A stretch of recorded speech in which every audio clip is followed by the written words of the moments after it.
हर तरीके से हर टाइम हर मुकाम पर वो एकदम नाअहल हैं। उनको किसी किस्म का सियासी शऊर नहीं है। ऐसा जिम्मेदारी जहां पर रहनुमा बनाकर उनको कायद बनाकर भेजा गया है, जिम्मेदारी दी गई है, असेंबली का एमएलए बनाए गए।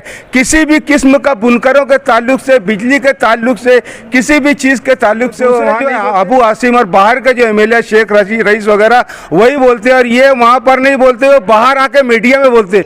मीडिया जितनी औकात है, जिसकी जितनी हैसियत है, जिसका जितना वजन है, उतने वजन के हिसाब से हमारे पास रुकाता है। तो मैं तो बोलता हूँ कि ऐसी एमएलए शिप पे आँख थू।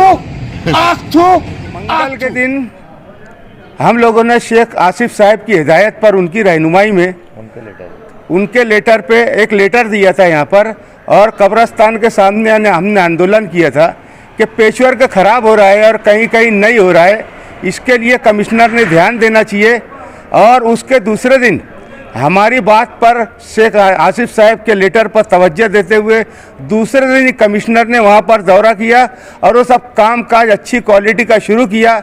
इसके लिए हम लोग उसका आभार मानने आए हैं। जहाँ पर गलत काम होगा वहाँ हम सख्ती से और ताकत से विरोध करेंगे, और वाकई कोई सच्चा और अच्छा काम करेगा तो हम उसकी सताइश भी करेंगे। इसी तरह हम उम्मीद करते हैं कि कमिश्नर आगे भी किसी तरीके की का जातिवाद, किसी की तरीके की फिरका परस्ती, किसी तरीके की जानिबदारी न करते हुए इसी तरह से काम करे। और अगर वो गलत काम करेंगे हम टीका करते रहेंगे, ऐसे अच्छी काम करेंगे अगर वो। तो आज हमने उनको एक लेटर दिया, आभार पत्र दिया उनको, और उम्मीद है कि और अच्छे ढंग से उन्होंने हमको भरोसा दिलाया कि कब्रस्तान के आसपास लाइटिंग का जो इंतज़ाम है पहले से बेहतर करेंगे, पानी का नाम हम अच्छी तरह से करेंगे। पेशवर्क तो उन्होंने ताबड़तोड़ शुरू कर दिया है, जो अतिक्रमण वगैरह शब बारात के ताल्लुक से वो निकालेंगे, और साफ़ सफाई जो कुछ भी सहूलियात है उन्होंने हमको पूरा भरोसा दिलाया। और शिया कब्रस्तान के पीछे मैं समझता हूँ, शिया कब्रस्तान के पीछे का जो रोड है वो रोड इतना खस्ता है, अगर कब्रस्तान और शब बारात की बात आती है तो वो भी नज़र में रखना चाहिए। इतना ख़राब रोड, इतना ख़राब, हालांकि गेट तो इतना अच्छा बना दिया है वहाँ पे, और बूढ़ी घोड़ी लाल लगाम बोलते हैं ना, उस तरीके से उस पर भी ध्यान देना चाहिए। उस वार्ड के कारपोरेटर को, उस तरफ रहने वाले बड़े बड़े, उस रोड पर रहने वाले बड़े बड़े लीडरान को, और आज कानूनी तौर पर जिनकी जिम्मेदारी है एमएलए साहब को, इसका ध्यान देना चाहिए। वैसे हमने कमिश्नर साहब को लेटर दिया है कि वो भी कब्रस्तान है उसके पीछे की रोड की भी दुरुस्ती की जाए। एमएलए की लापरवाही को कब तक शहर बर्दाश्त? शहर को आँख खोलना चाहिए, और मुझे लगता है कि ये समझते हैं कि शहर को कुछ नहीं समझता।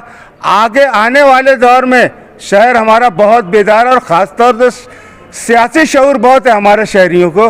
वो सब देख रही है कि आज कानूनी तौर पर सिर्फ उनके पास ही होता है, किसी के पास कुछ नहीं है, हर चीज़ की जिम्मेदारी उनकी है, लेकिन वो किसी चीज़ पर कोई ध्यान नहीं दे रहे हैं। और हमें उम्मीद है कि आने वाले दिनों में वो जो समझ रहे हैं वो न करते हुए हमारे बेदार अवाम, सियासी शऊर रखने वाली हमारी आवाम, उनको ज़रूर घर बैठा देंगे, ये हमारा पूरा भरोसा है। कल एक अहम मीटिंग हुई कब्रस्तान में, एमएलए की भी एक जिम्मेदारी रहती है कि इसमें बढ़ चढ़ कर हिस्सा लेना चाहिए, जो भी कमी पेशी बताना चाहिए, लेकिन वो बेफिक्र होकर आराम करते। एमएलए साहब कहीं किसी भी किस्म के कोई भी सामाजिक काम में, किसी भी मजहबी काम में, किसी भी सामाजिक काम में नहीं आते हैं। उसकी कई मिसालें मैं दूं आपको कि जब कभी भी अहम मीटिंग विधानसभा में जब असेंबली चालू रहती है, अहम मौके पर वो नहीं रहते हैं। असेंबली में जब कभी भी बुनकरों के ताल्लुक से कोई बात आती है तो दूसरे जो है अबू आसिम और बाहर के जो एमएलए शेख रईस वगैरह वही बोलते हैं, और ये वहाँ पर नहीं बोलते, वो बाहर आके मीडिया में बोलते।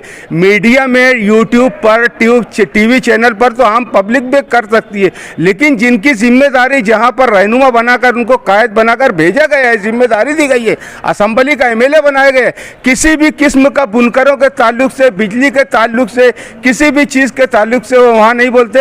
हर तरीके से हर टाइम हर मुकाम पर वो एकदम नाअहल हैं। उनको किसी किस्म का सियासी शऊर नहीं है, ऐसा मेरा मानना है। इसीलिए मैंने कहा था कि भाई अगर आदमी कोई भी चीज़ अगर छोड़ना था तो छोड़ देता है, सिर्फ जनाजे के उस पे से नहीं उतर सकता आदमी, क्योंकि मुर्दा हो चुका रहता है।